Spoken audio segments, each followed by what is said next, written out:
And welcome back to the Cincinnati Sports Scene podcast. I am your host, Dave Wolfers. The gentleman in the middle is Charlie Crawley, and the gentleman on my right, your left, is Sam Wolfers, my son.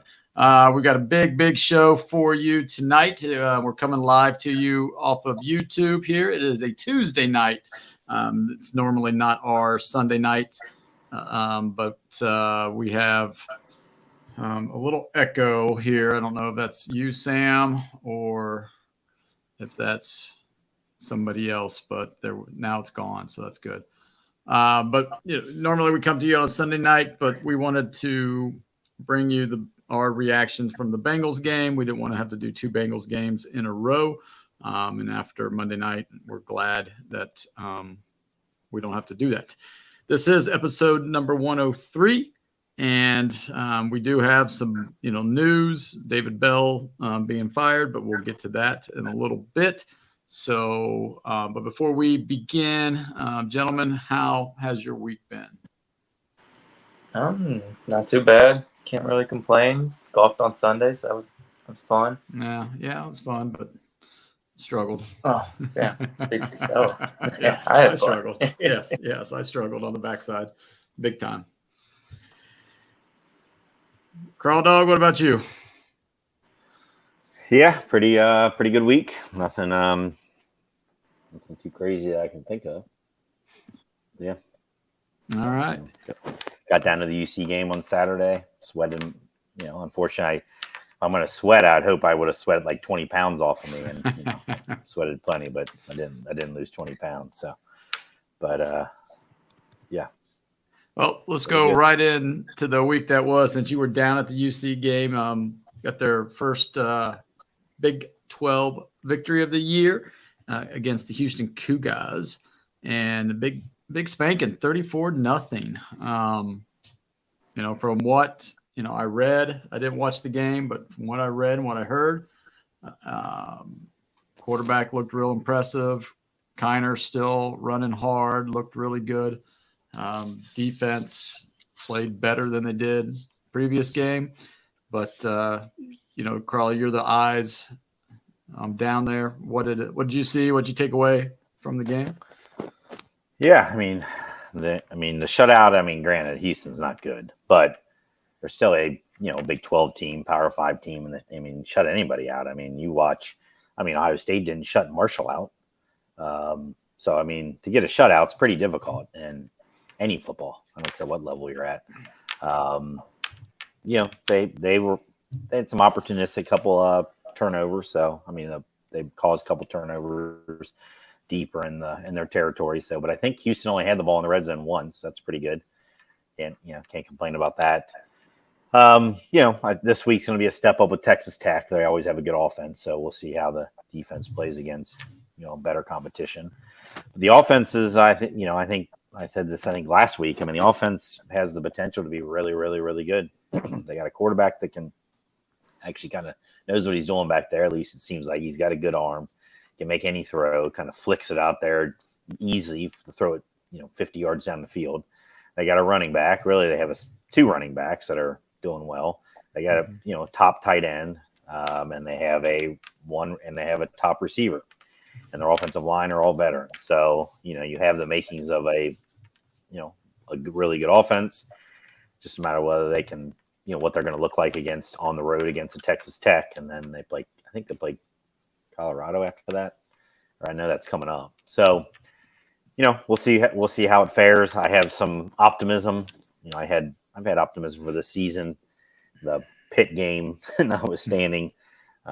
Shook it a little bit just because, have a complete meltdown. But it's been one, other than that 1.5 quarters there, they really controlled the whole season. So we'll see how it keeps going. We said 6-6, 7, and you'd like 7-5, 6-6 is, everybody's 6-6. So you like 7-5 to be able to get say you had a winning record. And I think that would be I think that's within reach. They'd have to go 4-4 over the rest of the season. Mm-hmm. And we'll see. Last year I would have never predicted they would have only won 3 games. So I'm optimistic, but it's a little guarded optimism. Yep. Sam, you got anything? No, not really. I watched the game on Saturday, at least most of it. I mean, I was actually really impressed with Sorsby. It was kind of the first game I watched all the way through. I thought he was really good. I thought he actually threw a pretty good deep ball. I was surprised. I didn't realize he really had that kind of in his game. It's been a while since we've had a quarterback that could actually throw an accurate deep ball. So hopefully he can keep that up. And it wasn't just, Houston's defense not being any good. But yeah, I mean, I thought it was overall a really good performance to shut out, like Crawley said, a Big 12 team, a conference team. Shutouts aren't easy. And, to hold a team to 0 points and, hopefully that'll boost the confidence of the defense because, even with the shutout, that is kind of the weaker side of the ball outside of, Corleone. The defense is not great, but hopefully they can, keep up the momentum of pitching a shutout and carry it to next Saturday. Yeah, let's hope so. I don't know if they'll shut out Texas Tech. If they do, that's pretty impressive. That would be really impressive. I'm not worried about that. I just want to win. Yes. I don't care if it's 63-60. Going on the road to Lubbock, Texas. We'll see. If they do win, then Satterfield may get a little more grace because now let's wait until I'm just saying he might get a little more grace just because his philosophy shifted a little bit. He felt the need to keep the momentum going what Fickle did, and it wasn't his style. That's all I'm saying. I'm not saying he's Vince Lombardi coming out, but it's. I don't think anybody's saying that. No, but I'm saying it's just he may have been correct where he said, "I want to get my guys in here. I didn't want to disrupt what Fickle had built, but it wasn't him." So, that's all I'm saying. That's fine if that's the case. I guess we'll see, but I mean they started off 3-1 last year too, so. Well, that is true. All right, so let's move on to FC Cincinnati. They had two this week, a midweek game versus Minnesota, which they won 2-1, and then a home against Nashville where it was a 2-2 tie. Thoughts on FC's week? I mean, good week to take 4 points. That's really what they needed to do. I mean, they're not catching Miami at this point, so I mean, best case scenario is to hold the second seed, which they're currently in, or I think they're currently in the second or third seed. Honestly, it really doesn't matter. Just try and avoid Columbus or Miami in the first round, and then go from there. That should be the goal, and that's where they're at. Because I like our chances against everybody else outside of Columbus and Miami. It's well known the reasons why for Miami, but Columbus, just rivalry, and Columbus plays just really good playoff soccer too. So try and push them off and wait as long as you can is best case scenario. And Luca Orejano, or however you say his last name, Orejano. Yeah, I mean he just keeps scoring bangers. He scores great goals just left and right, it seems like. So I mean, that's been awesome to see him past month and a half just consistently put the ball in the back of the net. And I mean, Lucho played on Saturday, had a goal. So, I mean, it's good to see him look relatively healthy compared to what he has been the last month and a half, 2 months. So, yep. Charlie, you got anything to add to that, or? Yeah, I mean, just a lot of the similar things. Cincy and Columbus are tied with 56 points, but Columbus has a match less played. So really, if Columbus they have a game to pick up, they draw or they win, they're technically in second. So, but I did watch the game on Saturday against Nashville, and it was, I feel like FC Cincy always struggles with Nashville. I mean, they win their share against Nashville, but they don't whip Nashville. Nashville just, it's always a tough game, and I mean that goes all the way back to the USL days. I mean they talked about that several times on on the telecast that this is a rivalry now that's gone back pre MLS days, and so it has, and so they always play each other tough. And this game was kind of nip and tuck back and forth. Nobody dominated. FC Cincy had their chances. Lucho was back playing pretty well. You can tell though he's still not 100%. I mean, I don't know if he's going to be 100% the rest of the season, which is a problem since everything centers around him. But as Sam said, Orejano stepping up, is their second scorer, second main attacker is helpful.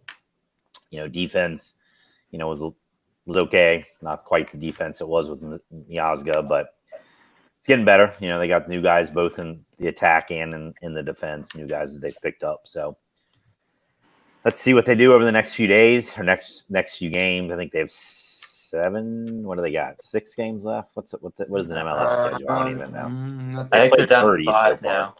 How many have they played right now? They've played 30. So they have 4 left. Play 34. Oh, only 4 left? Yeah. So 4 left to get ready for the playoffs. So I'd rather be in their spot than the other Cincinnati sports we're going to be talking about. So yep. And let's go ahead and go right into that. Well, next up for FC is LA Football Club, and they're good. They travel out to LA for that matchup. So hopefully, they can get a point or. Yeah, they could just get a draw. I'd be fine with that. Yep. Just to show that they can play. Because, I mean, that's a team coming out of the West who could. Them and the other LA team, the Galaxy, are probably the 2 best teams out West. So it'd be a good kind of, measuring stick game to see how you might fare if you make the MLS Cup final. So okay, that is good. So wish them luck on that. All right. So we'll do a little instant reaction to the Monday night game. I'm going to have to crack open this. I was saving it for a special occasion, but it was my last heady topper. So I think I need to drink this to get through the next 2 segments here. So, so here it is. Take it away. Bengals. Where do you want to start? With I don't even know where to start. I mean, I'll start with the positive. I'll start with the positive. You want to start? I'll go right for the throat, but go ahead, son. Go the offense looked great. I mean, it looked like an NFL offense. They scored every time they had the ball. Well, I guess except for when McPherson missed the kick. But I mean, they look like the Bengals offense should look. Joe Burrow played great.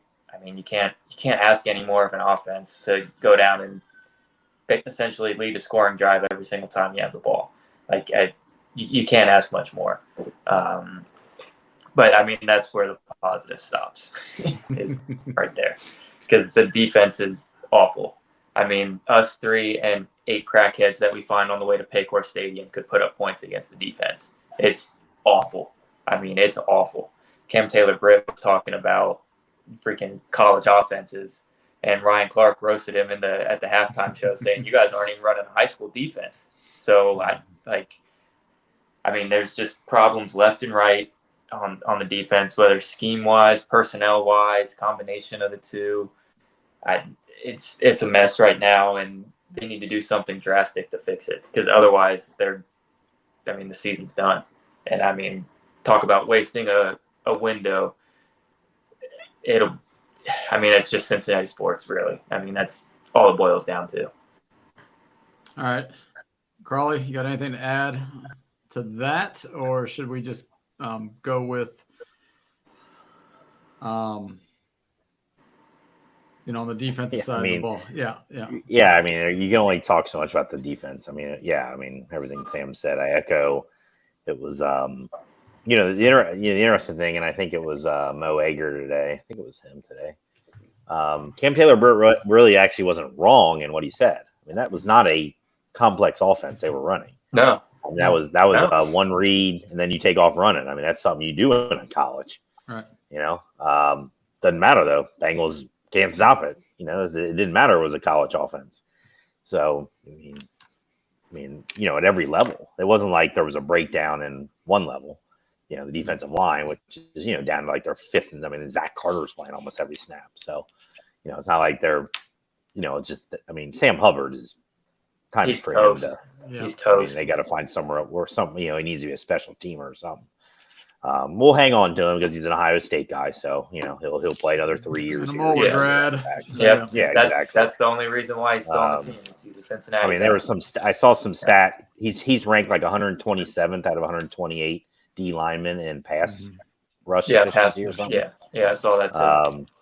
And I guess the yards per possession or something that they gave up, or the points per possession was the worst in Bengal history yesterday. It was just like stat after stat. It was just like, what?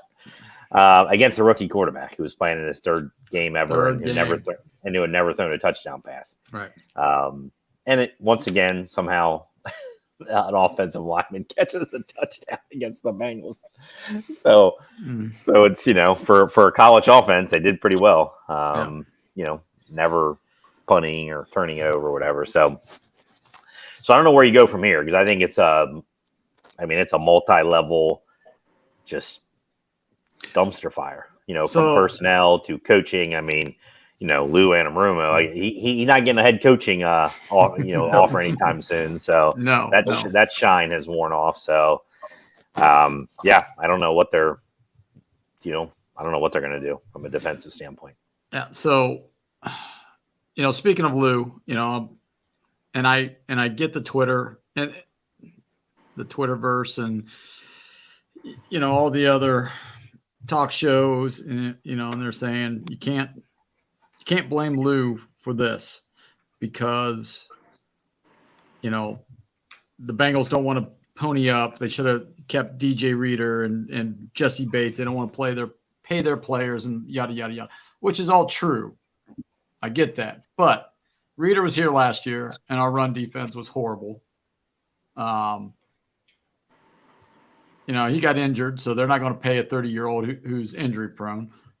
They bring in Rankins because, we weren't getting any pressure up the middle. And then we're still not. And then our two rookies who we drafted, injured, the mutant from Michigan he was back, but he's, it's going to take him a while. He's not a really run stuffer. Our linebacking core has, I haven't liked Pratt for 2 years now, but Logan Wilson is starting to, he's not doing what he needs to do.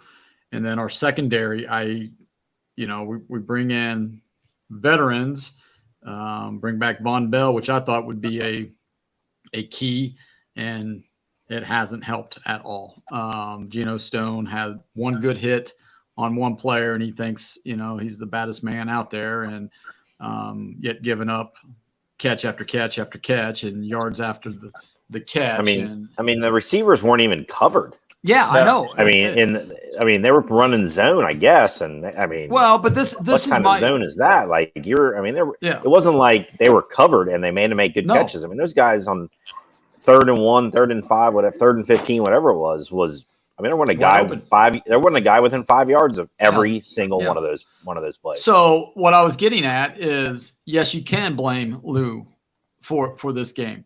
I blamed him. I'm sorry. I'm tired of Lou taking it easy on backup quarterbacks that we face and rookie quarterbacks because I don't know why you pressure him, get him out of his comfort zone, throw a couple of hits on him, but no, we sit back in that zone and let him just, oh, hey, I've got my one read, here it is, boom, one read, here it is. Oh, Zach Ertz over the middle. Oh, hey, 8 yards for a first down. 3rd and 7, Zach Ertz over the middle for a first down. Zach Ertz retired. Yes, I know. He was torching the Bengals. Yes, that's what I'm saying.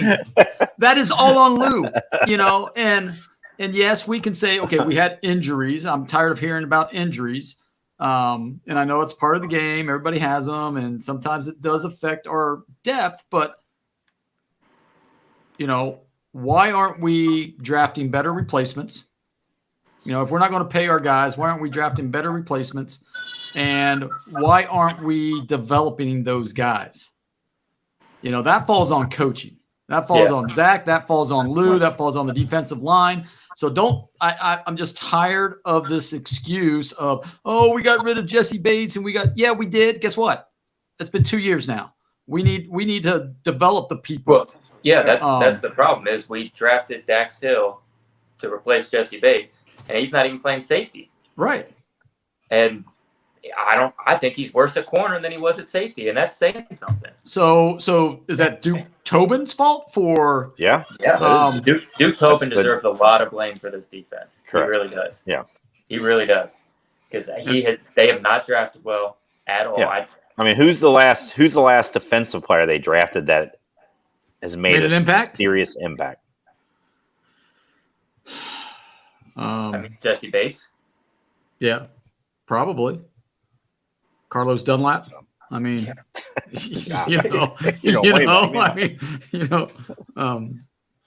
Well, I mean, you look at their drafts the last 3 years. They've drafted in the first round, depth pieces, development pieces, and those guys haven't developed. I mean, we'll see what Mims is going to do now since Trent Brown's out for the season. And I like Mims. I thought he should have been starting from day one, but the idea was for him to sit for the year. And I don't see how you can have that mindset. And I've mentioned this from the draft, from the get-go, how you can have that mindset when you have glaring needs on your team that you need to address to draft for depth. I mean, first round pick 3 years ago is Dax Hill. He's already changed positions. He's about to you can't bench him because who's freaking better out there? Miles Murphy is a bust. He's nowhere to be seen. Well, he's injured right now, so. Okay, great. He's nowhere to be seen. Another thing, right? So, another Cincinnati. Right. Why is all our guys injured all the time? I mean, I don't know. Yeah, and Reds and. So I was looking. The Bengals defense blitzed 11 times last night on runs and passes combined. 11 times they brought more than 4 guys. That's unacceptable when you're facing a rookie quarterback. And I can't tell you how many times they didn't even contain him. They knew he was going to have one read, and then he was looking to scramble. And to Jalen Daniels' credit, yesterday he looked to scramble to pass. I mean, Troy Aikman mentioned it on the broadcast several times. He seemed to be looking to escape the pocket to find somebody. So maybe they weren't prepared for that aspect of it. But I can't tell you how many times the guy how can you not opposite Trey Hendrickson didn't even bother to keep contained. Every time Jermaine Pratt came on the blitz, I mean, good Lord, the 4th down play, everybody in the freaking stadium knew Jalen Daniels was running that ball except for Jermaine Pratt. He made a beeline for the running back and first down. And ridiculous. If Jermaine Pratt's not forcing fumbles, he's useless out there. He really is. He's always out of position. He's slower than all get out. He can't make a tackle because he's always trying to force a fumble. I mean, I'm tired of seeing him out there. Honestly, I don't know.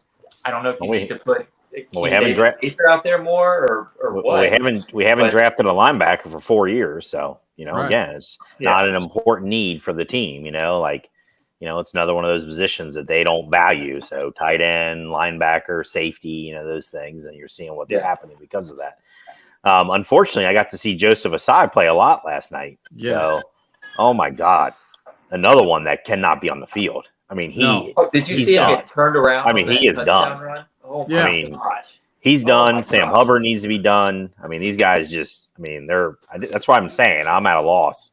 I'm glad I'm not coaching the team because I don't know, because try to come up with answers for what they have to put out there is bad. Those guys are all, low level players at this point, and they're getting mass amounts of snaps. Yeah. So I don't know what they're going to do from a defensive standpoint. Yeah, I don't know either because I mean, they get shredded on the ground. They can't load the box because then they get picked apart in the passing game. It's going to fall on the offense. The offense isn't going to score 40 points every game. Well, they just can't settle for 3 field goals. They just can't. They're going to have to go for it. I mean, that's really what it's going to boil down to is you can't trust your defense to get you a single stop. I mean, it came down to it yesterday. All they had to do was just hold them to a field goal. That was it. Let the offense have a chance. Just hold them. You didn't even have to stop them from scoring. Just hold them to a freaking field goal. And they couldn't do it. They just couldn't do it. And for some reason, fourth down, game on the line, Dax Hill is lined up across from Terry McLaurin. Yeah. If Cam Taylor-Britt's your cornerback one, why is he not on Terry McLaurin? It was a one-on-one isolation, the only read Jalen Daniels had. I don't get that at all. I don't see. Well, I don't know. I don't know if they flip-flopped our cornerbacks. Yeah, I don't know if they did either. But Well, maybe they should. A lot of teams keep the same guys on the same side of the field. So and we blitzed that time, and I mean Daniels took a hit. He stood in there and he took a hit. Delivered a dime. That was about the only hit he took all game. Yeah. It really was. And it was late getting there, but yeah, kudos to that. But to go, so here's the stat when you're talking about pass rushing.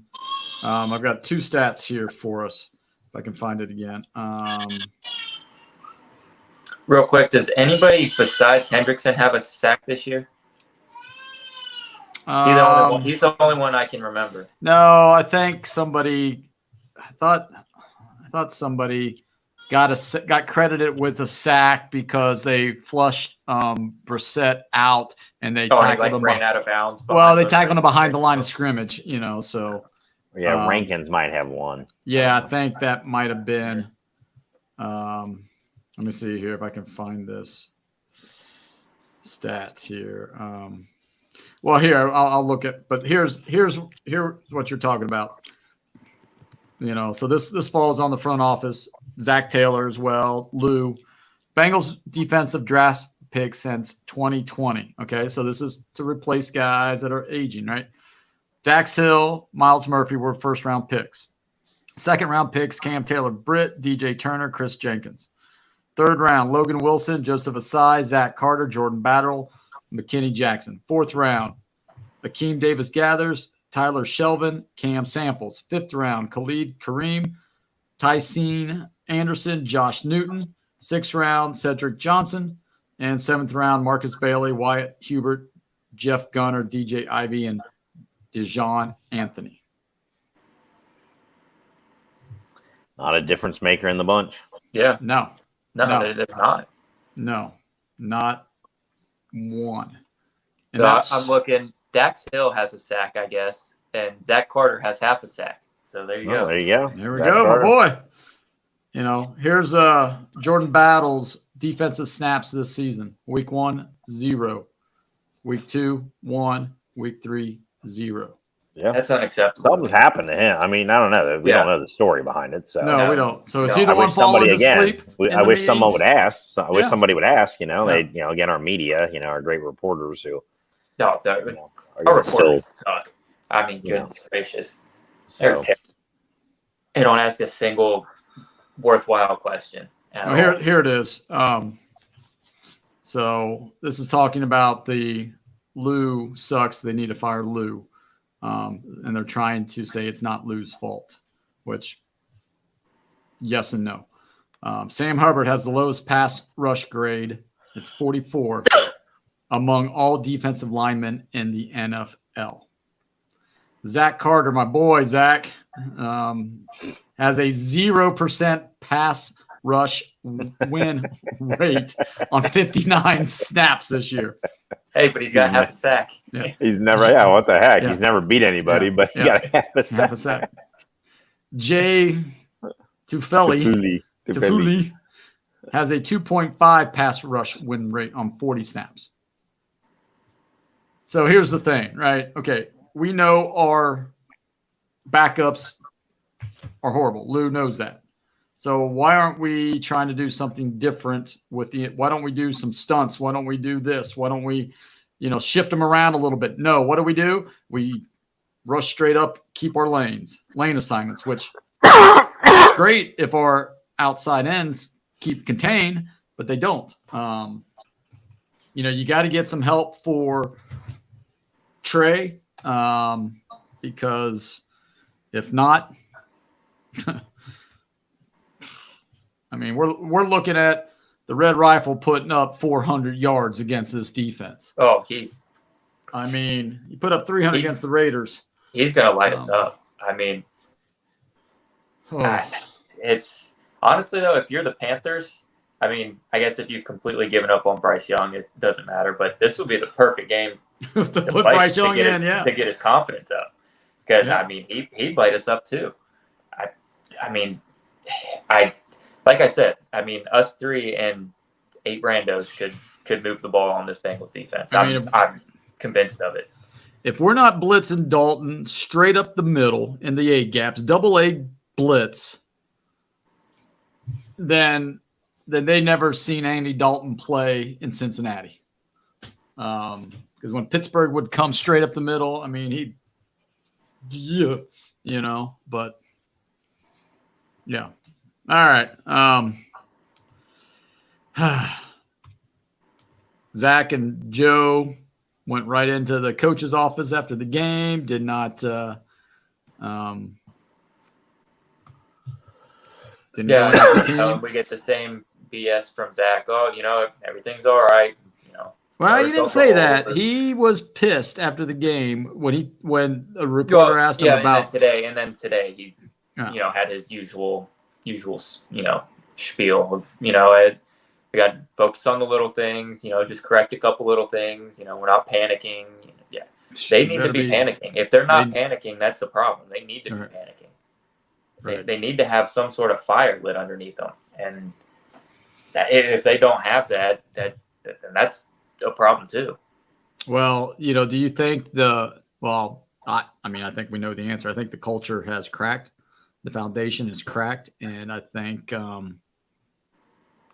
it's showing, with Chase holding in. I mean, you've got 3-4 guys who are on the verge of, I would say, probably giving up. You've got T, Chase, and Hendrickson. All 3 want contracts. 3 of our best players. And, I mean, they're 2-3 more losses from just, saying the heck with this. Especially T and Trey. Because, I mean, they're gone after this year anyways. So, why would they risk, injury or anything like that?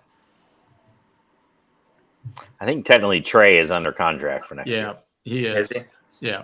But he's obviously not happy. I mean, he said it during the offseason. So, right. Yeah, I mean, Zach has built this whole thing about culture. That's that's been his whole big thing, right? The culture club.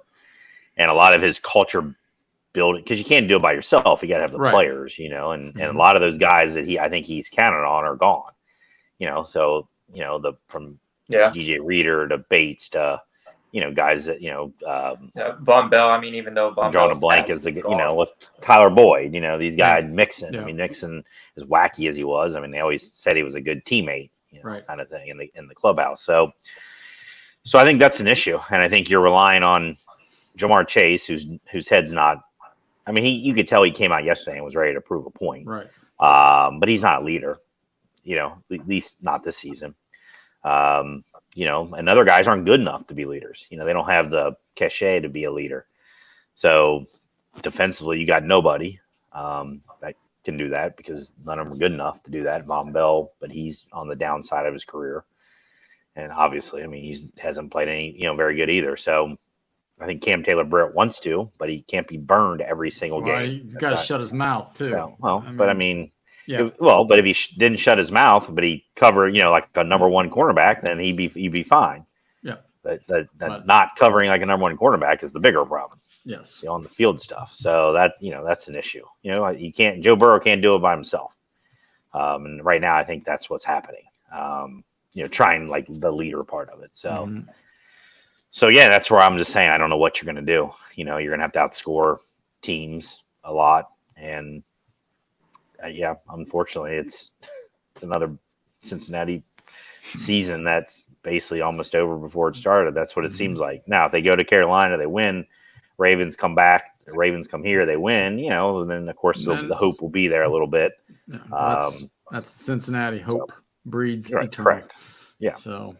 We got hope. We got hope. Ooh, ooh, nothing.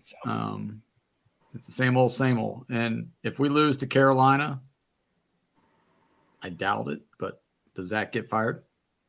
Zach won't, no. But I mean, Carolina gouged us. I mean, you got to try something different on defense. I think Lou's got to be on the hot seat.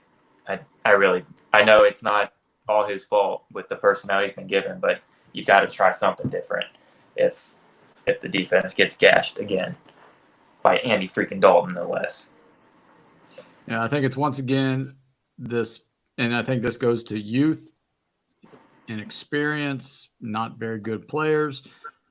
They play down to the so-called level of competition because you look at the defense against Mahomes. So it goes to them not being prepared. That's on the coaches. Yeah, that aren't getting them prepared. But they also, if it's a college offense, hey, we don't need to, Well, that's on the coaches to get them out of that mindset. I mean, it's any given Sunday for a reason, Yep.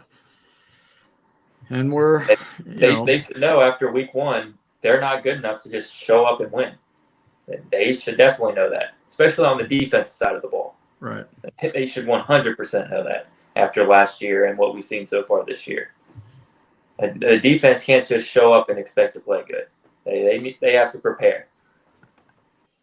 All right, let's go to predictions for next Sunday at Carolina. What do you got, Crawley? I'm going to hold on to hope. Okay. Hope eternal. Well, I was going to say hope eternal, but that's not true either. Because I had no hope with the Reds 2 months ago. So, I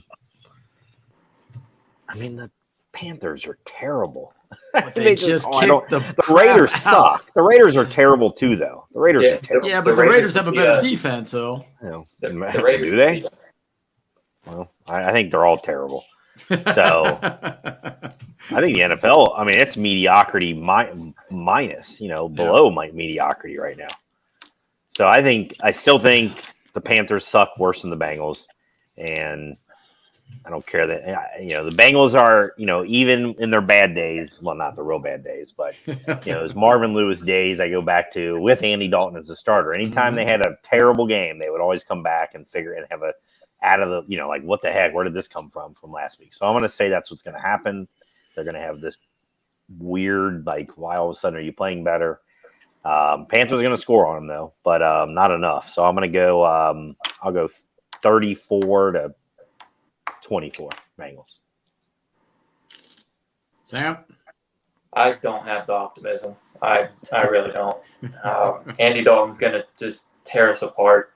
Revenge game for the 5th time for Andy Dalton. It seems like we play him every year for some reason since he's left, which is a different point, I guess. But I think he's going to just tear us apart. I think it is going to be a shootout. I think it'll honestly come down to whoever has the ball last. But knowing our luck, it's going to end up being the Panthers. We're going to lose on a field goal, 37-34. Yeah, at the beginning of the year, we're like 3-1 headed into week 5 against the Ravens, right? At least we better be 3-1 headed in. We ain't 3-1. I don't know if we'll be 1-3. You got the 3 part, right? Yes, we got the 3, but it was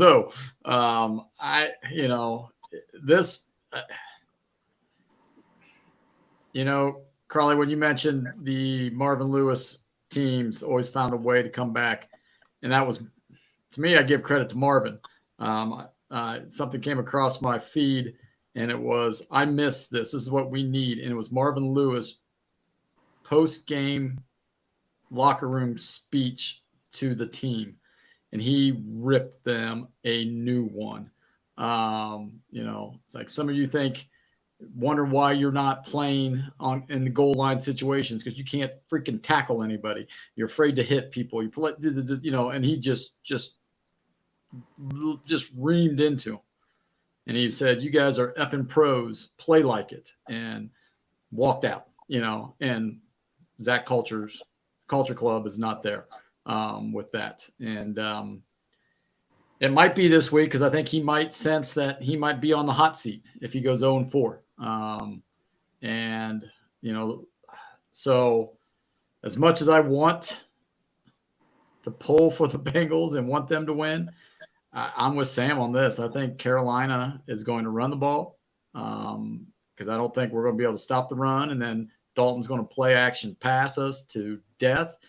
And they're going to get 8 yards a chunk. That's Andy Dalton's MO moving down the field. And, if Lou doesn't come, double A blitz, Dalton's going to have a field day with us. But I do think it's going to be a high-scoring game. I think it'll be, 35-31, Carolina.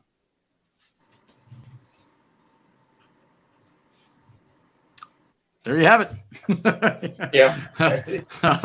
Hopefully we're not 0-4. I will eat crow and say, yep, I was wrong about this team, and I hope I am. But if we are 0-4, I'll switch my long runs to Sunday so I don't have to watch them and rake leaves and other things like that because it's that time of year here. So, all right, anything else on the Bengals? If not, no, I mean, I've seen multiple, reporters say Bengals are on the Belichick watch list here. Yeah. So, God, please no. I mean, no. I mean, maybe as a defensive coordinator, but not head coach. He wouldn't be defensive coordinator. Maybe I know he wouldn't be, but I'm just saying. I mean, it wouldn't be worth a phone call see if he wants to come be a part-time analyst, on Mondays and help Lou break down some game film for rookie quarterbacks that are coming up and how you should prepare for them or to get them out of their comfort zone instead of playing the most basic vanilla cover 2 you've ever seen in your life. Yeah. And on a 4th and 8, not have guys drop 20 yards downfield on his own and just leave Zach Ertz wide open. I mean, that would be helpful. But. It would be. And learn how to tackle. But once again, that goes back to preseason. And that's on Zach there for not getting them ready. I mean, at this point, what's the downside? These guys are getting injured left and right on defense anyway, so who cares?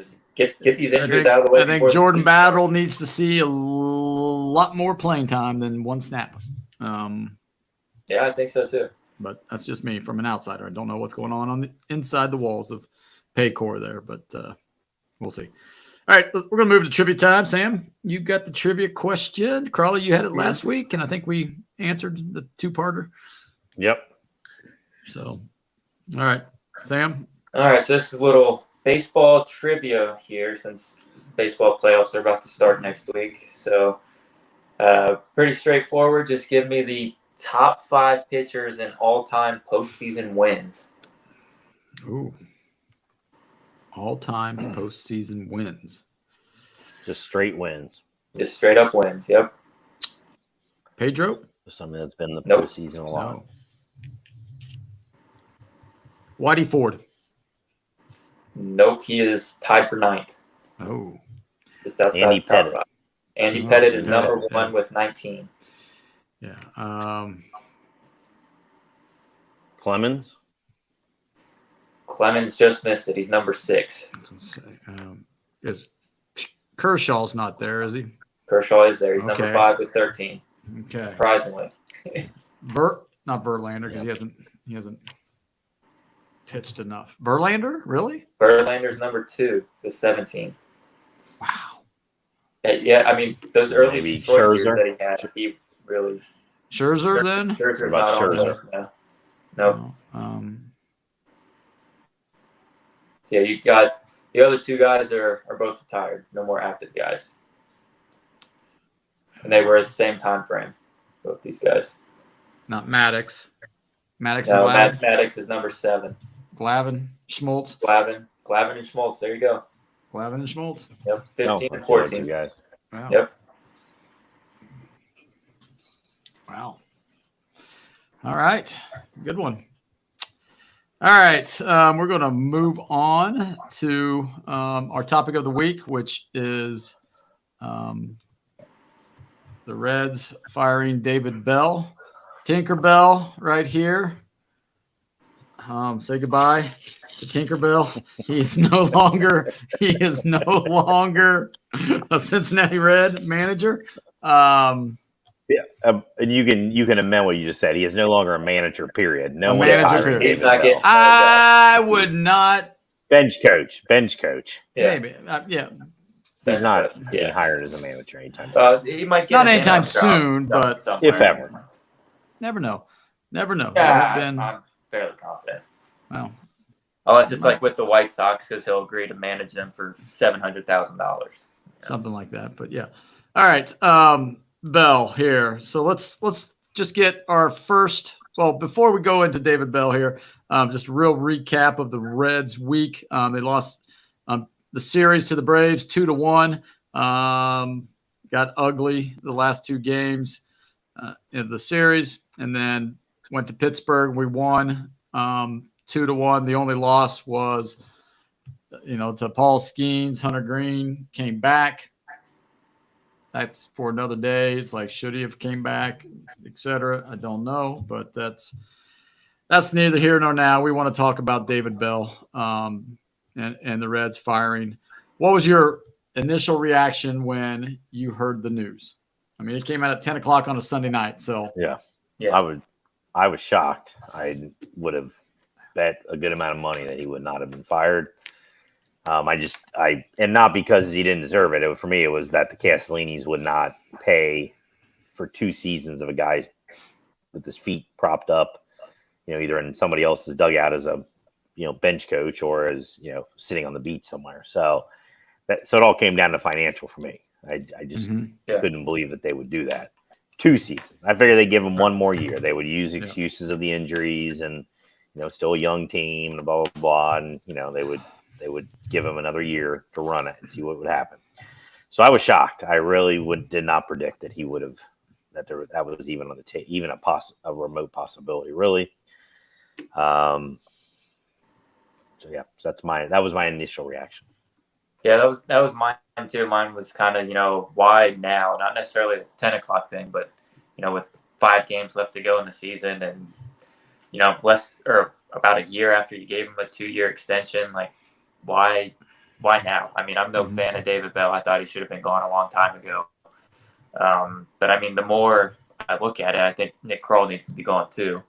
So I guess that might be your answer to why now, because Nick Kroll is on the chopping block too. And, this was kind of the last move he had to give himself another year, I think. So yeah, I mean, I think that's kind of what it boils down to. Kroll said in his press conference there were some philosophical differences, which I don't know how a manager you've had for 6 years, you just give an extension to, how philosophical differences just pop up out of nowhere. But, whatever bullcrap he wants to spew, he's going to say, I guess. I kind of felt bad for David Bell this year a little bit. Just past 2 years, he hasn't been given anything.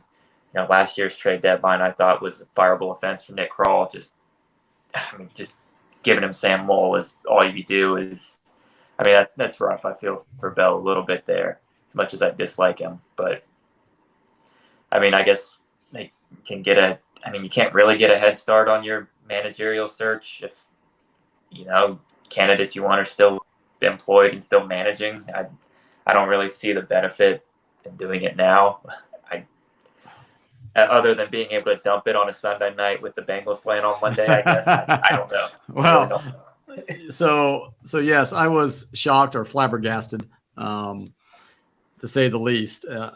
It came across my phone, and I just thought it was like a Reds update or something at 10. I didn't pay any attention to it. I woke up, I got up for work Monday morning, and I looked. I was like, holy crap, dropped my phone. The Reds fired David Bell, and I was shocked. But my thought was, why now? Why with 5 games left, right? It's like, well, that doesn't make any sense. To your point, I heard part of the news or the press conference, and he, said philosophical differences, and kudos to Jason Williams for pressing. And this is where, you guys say they don't press enough, and Williams. He actually did. He did. So, he basically said, well, don't you think you owe it to the fans to be more transparent with your philosophical differences, especially after the past 30 years? And it sort of took Nick Kroll back, and he was, stumbled around, but he did mention a couple of things. Like, one, he didn't think that we were the young players took a step backwards. Two, we made a lot of mistakes, base running mistakes is what he said. Yes, we want to be aggressive. We did get extra bases, but we got thrown out way too many times. And I think that might have been part of the, philosophical differences where Bell wanted to run and he didn't, that was part of the learning. They got thrown out. That was part of the learning process, right? Whereas, no, we're getting thrown out. We have the worst one-run record in baseball. If we don't get thrown out, how many of those runs would have scored to help us maybe win the game? Maybe not, but maybe win the game or be in the game. So that was one of the things that, Kroll said there. And the other thing is like, why now? Is so that they could get they said to get a head start on. Yeah, but how? But it's not for other managers. I think it's for in-house people. Because he made a question, because this gives us, we wanted the road trip to talk to our people before they left. So, I was thinking that, okay, talk to our people, like the players, like this is what we expect of you coming back, blah, blah, blah, blah, blah. And your staff. Do you want to come back? Since David Bell's not coming back, do you want to come back? Are you interested in coming back? Because obviously we got to present you to the new person we hire. Are you interested in the job? Those type of things, I think, is what Nick Kroll was alluding to when he said, we wanted to get a head start on. The other little tidbit, which is a bunch of BS, and everybody knows it, and I think they just left it as it is, where he said, no, we don't have a list yet. We're doing that today. BS. Yeah. You've got a list. Every general manager, every athletic director I know, they have a short list in their drawer somewhere in case their manager leaves unexpectedly or the coach leaves unexpectedly or they have to fire somebody. They've got that list to call. Hey, are you interested? Here's my 1, 2, and 3 guy. Nick Kroll has that. Don't insult our intelligence. Say, yes, we have a list, but we're not going to divulge who's on it right now because the season is still going on. We don't want to be tampering like that. So, and I know, there'll be follow-up questions with that, but, he can just say, I told you we do have a list. We have an idea. It's probably going to be fluid. That's all you got to say, right? Yeah. But not, we don't have a list. Yeah, yes. You don't make that move if you don't have at least a name penciled in somewhere. Yeah. And if you do, then he should be fired.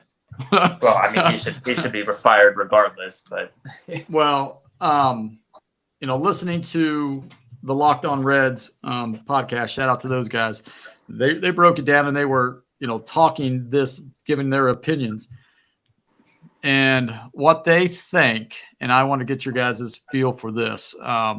So what they think is like Bob Castellini is, the retired CEO. He's still got a corner office in there and he comes in once a week and just a handshake and see how everything's going and let people know I still sign the checks, that kind of thing. Phil's actually running the business now because they made him CEO of the Reds. So I think Phil, and this is what they said, and I tend to agree with it. Just listening to the press conference, Phil, I think, has given Kroll, here's your budget. I'm getting out. I'm not, you're the president of baseball operations. This is your budget. This is the direction we want to go make it happen. So I think when Kroll said it was his decision to fire Bell at that time, he said, obviously, we've been talking for a couple of months, but it was my decision and I did that. So I think this is, and maybe Phil said, yep, you hired him, this is your team, and you've got 1 year to clean up the mess, or else you're gone too. I don't know. What is your thoughts on that? I don't think Phil's smart enough to do that. I don't. I don't think he's smart enough to get out of his own way. But if he actually is, then credit to him. Well, we haven't heard him in a year. We have not heard him. Well, you're not going to hear him. Well, Phil's in the basement. You're not, but Yeah. Well, he got promoted to CEO, man. He's not in the basement anymore. Well, he's in the basement from a public relations standpoint. Yeah. Well, I saw the slideshow that he did at the beginning of the year with the little season ticket holders saying how 15 teams are already out of it before. Yeah. That was 2 years ago. No, he had another one this year. It said with some FanGraph predictions or whatever was his explanation as to why the Reds were already out of it. Because the percentages that FanGraphs predicted in their simulations or whatever. So again, another reason why I don't think he's smart enough to get out of the way. I also just don't like him, period. So that personal bias, I'm not putting that aside. But yeah, if it was Nick Kral's decision, he's got to get this next hire right. He's got to get this offseason correct. Otherwise, I said it already, but he's on the hot seat too, and his job's on the line. I just don't know. To be honest, I don't trust him to make the right moves. So I don't think he's going to be around much longer either. Because they've got a lot to address, especially on the offensive side of the ball. I think their pitching staff is looking, starting pitching wise. I like where they're at going into next year. Provided everybody's healthy, and that's a big ask with our pitching staff and with our medical staff around. Maybe Phil can work on that, getting a new medical staff in here. That would be nice. but yeah, I'm not too optimistic that they're going to turn this around. I'm really not. Crawley? Yeah, I don't know. Yeah. There's again, it's like the Bengals, it's a multi-layered issue, from the ownership, who to me is still the biggest issue.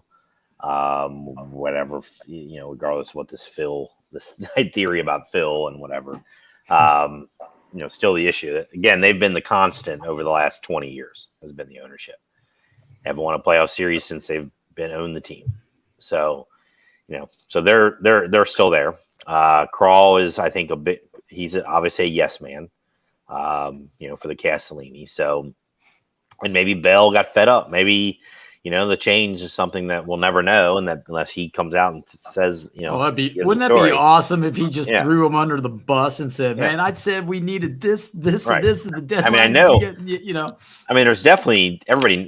That they meddle in his, managing decisions. The analytics and that Jeff Pickler guy who is like the shadow manager or whatever, and they fired him too. Yep. So good. So I don't think a manager should be operating like that. You're the manager. You should be making the calls on the field, not because some, glasses wearing dude in the back office says that, Will Benson still needs to start against right-handers or whatever. Or some whoever Jeff Pickler is, the pseudo manager.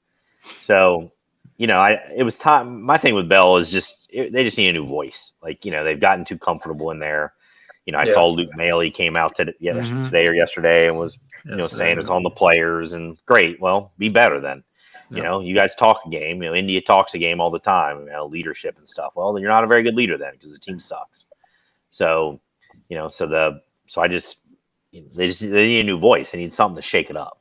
And so that's where I'm totally okay with that move.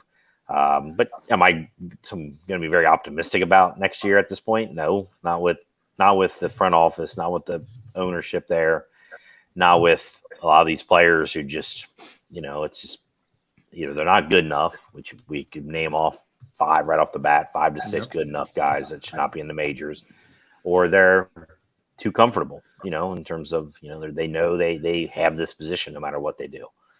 So, Krall brings in if he brings in a middle of the order bat, outfield bat, and he gets 2 bullpen guys and he gets a veteran starting pitcher that's legitimate, then yeah, my optimism is going to go up. But if it's basically the same team coming back and the additions are the injured guys, then which is what I'm more expecting. Waiver wire guys, yeah. And I don't care that we spent, they're gonna, Lance McAllister is always big about, well, they spent $105 million this past off season, 5th most in the majors. Well, if you spend it poorly, then it doesn't matter, and obviously they spent it poorly. I mean, Nick Martinez ultimately became the best of the bunch. Yeah. So, it's not about the amount; it's about who, the quality, how you allocate it. Yeah, with that money. Yeah. Right. So should they, are they going to go out and Santander? Are they going to go Teoscar Hernandez? These are the guys they need. They need guys that move. Juan Soto. Yeah. That's not going to happen. But no, it's not. But they got $50 million to throw at them for a year. But guys that move the needle. That's what. And none of the guys that they bring in have over the last couple of years have moved the needle. No. So we will see. So my, as usual, as a Reds fan, I have hope, but I'm not very optimistic. No. Until I see what happens in the offseason. Yeah. So, the one thing Krall did say was coming out of spring training, we knew of the injuries, but I did not feel that we progressed as we should.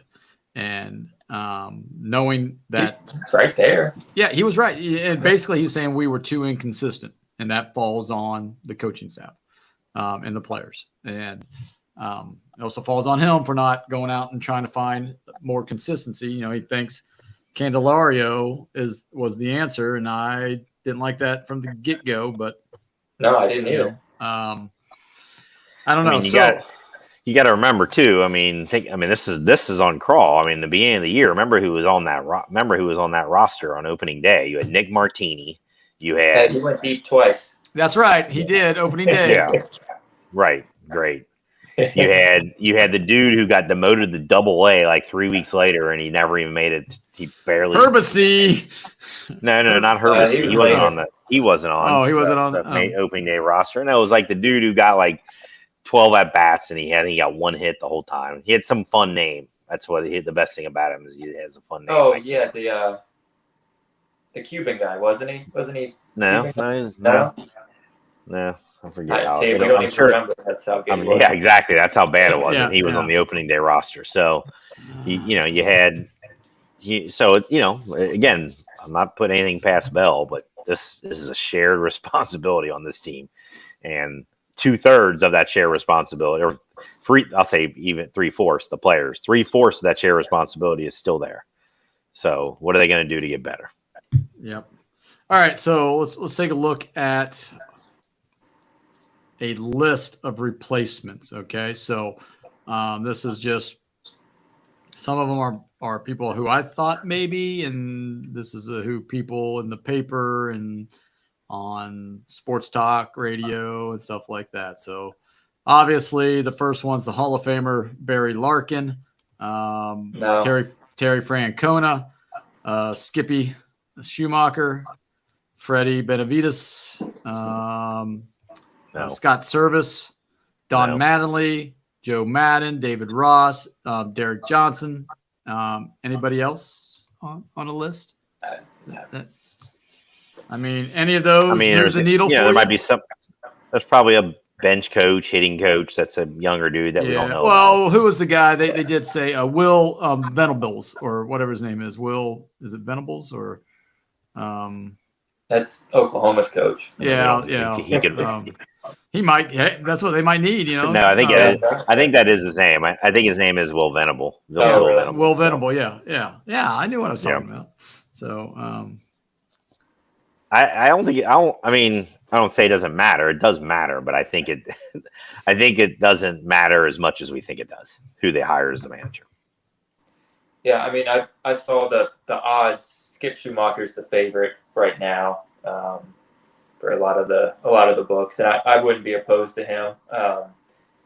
But I don't know. I think he shares a lot of similarities with David Bell, and we've kind of seen how his teams can fall apart with poor front office and ownership groups with Miami.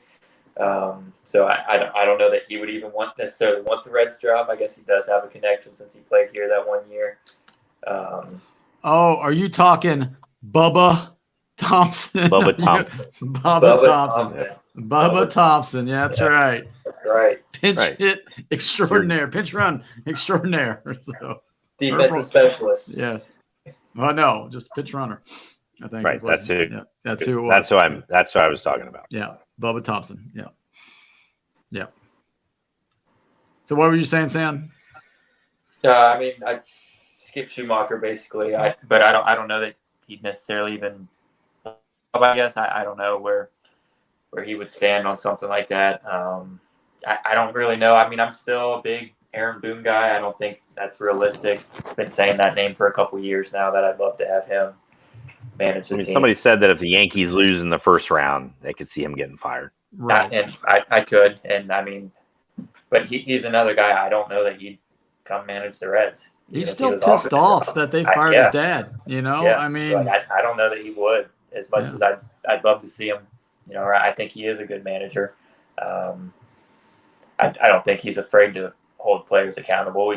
I've seen it a couple of times this year where he's yanked guys out of the game in New York for base running blunders and making, boneheaded plays out in defense. And I mean, that's something David Bell never did and would never do. No. So, I mean, that's kind of the shift, I guess. It's more of a philosophical shift that I want to see than necessarily a specific candidate. And I don't think Terry Francona is coming out of retirement for the Reds job. He thinks he has whatever medical issues he has now. My God, trying to manage this team and deal with Phil and Nick Kroll and his great public speaking skills.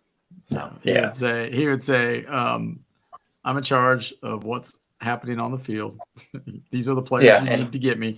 If you don't want to get me those, I'm not coming. I don't want to see some big analytic guy. So for me, Madden's out just because of his reliance on analytics. I don't need that nerd stuff in baseball. I don't need it. I mean, I really don't know who my preferred candidate would be at this moment. They'll probably end up going with somebody we've never heard of, or somebody who doesn't have managerial experience, which I think would be wrong. I think the guy they hire has to have been a manager before at the big league level. I think that's the route they have to go. And for all the fans out there, Votto is not going to be the hitting coach. Let's clear that right now. I've seen that several times. Absolutely, man. No, I know he was ticked off either at the front office or the coaching staff when he left. So there was something. I don't know if it was the front office or it was probably both. The coaching. It probably was Bell. And that's probably why he got ejected, right? In his last game, because he was tired of this crap, which I would not put it by him. Okay. What does your manager and coaching staff look like for next year, going into next year? Who? You're Nick Kroll. You get to make the decision. I mean, right now, who the manager is? Manager and coaching staff. I mean, are you bringing back everybody? No. Whoever the manager is, you let the manager choose who the coaching staff is. I don't bring back any of them guys. Well, maybe maybe Johnson, Derek Johnson. Well, he'd be the only one. Because I mean, if you think about what they did the last couple of years, where they're trying to go vertical alignment from, rookie ball all the way up to the big league, having one voice for hitting, having one voice for pitching. Hitting, yes, we can get rid, because obviously hitting is not working. Pitching is working, but if Derek Johnson doesn't want to come in, you might have to find somebody that is one of his trees just to keep that vertical alignment. Or you go a totally different route. I mean, that's. I think you go a totally different route. I mean, but I'm with Crawley. Whoever you decide to hire as the manager, you've got to let him pick the staff. All right, you have any say. Who do you want? Give me a name. I'm firm on Boone. Okay. Take everything else out of it. I want Aaron Boone. Okay, that's good. Crawley. I don't know. I don't have anyone. So I it's whoever. I mean, as long as it's not for an internal candidate, I'm okay with it. So Bring Casey back, Sean Casey, right? No. There's a hitting coach. He's got experience. He's got a little experience, yes. For me, I mean, I wanted Francona when they hired or when they gave Baker that extension. I wanted Baker to be fired and bring Francona to the Reds at that time. Didn't happen. He went to Cleveland and made 5 of 7 playoffs, and the Reds haven't, done anything in that time frame. So I would love Francona, but I don't think he's coming out. I want I want somebody. I mean, I like the Aaron Boone. I want somebody who put a foot up somebody's butt and tell them, let's go. Larkin, I just don't want to see a Reds legend, like an actual, legend, Reds because he's going to end up like Tony Perez. I mean, eventually he will have to get fired or he'll resign, right? I mean, one of the two, and we don't want that. But I think he did, a couple of weeks ago or a month ago when he made that comment on air about leadership, on air about the Reds are lacking leadership. Somebody, some player needs to do something because they're not getting it elsewhere. Pretty much threw David Bell under the bus there. And I mean, that's no secret. He was openly campaigning for the manager job, 2 seasons ago? 2 seasons ago, yes. Yeah. But then he also was like, no, I don't want to have to go through this rebuild. And I think if Larkin is the man, they turn over all baseball on-field decisions to him. There's no analytics at all. You would have to. He wouldn't. He wouldn't take it. No, he would not. And he would have to have probably a guarantee that they would go out and get some players for him. So I like the Boone. I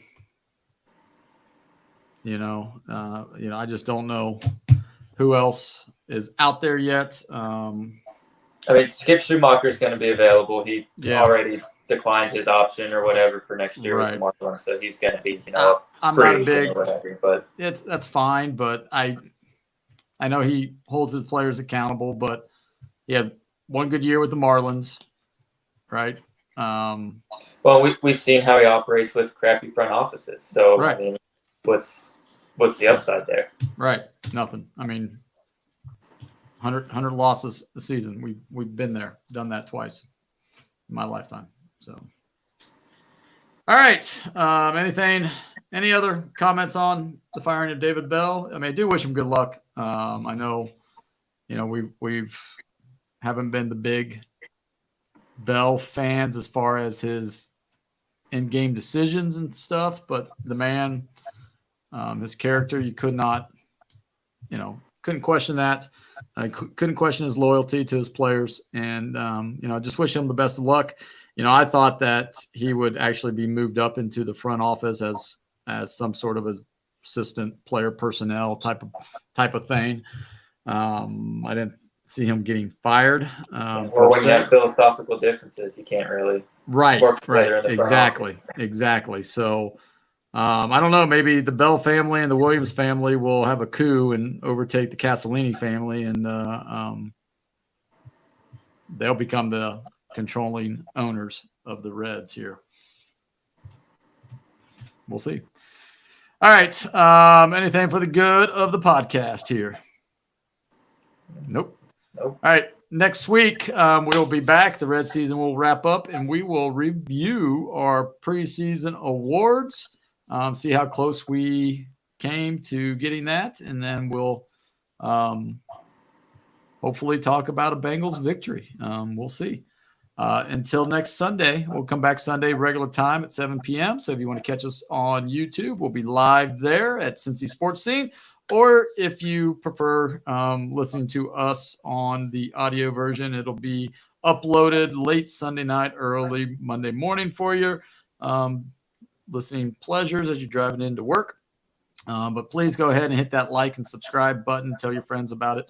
That helps us out a little bit as we can get our voices out there to the Cincinnati sports fans. So for Sam, Crawley, I'm Dave. Everybody, have a wonderful week. Take care.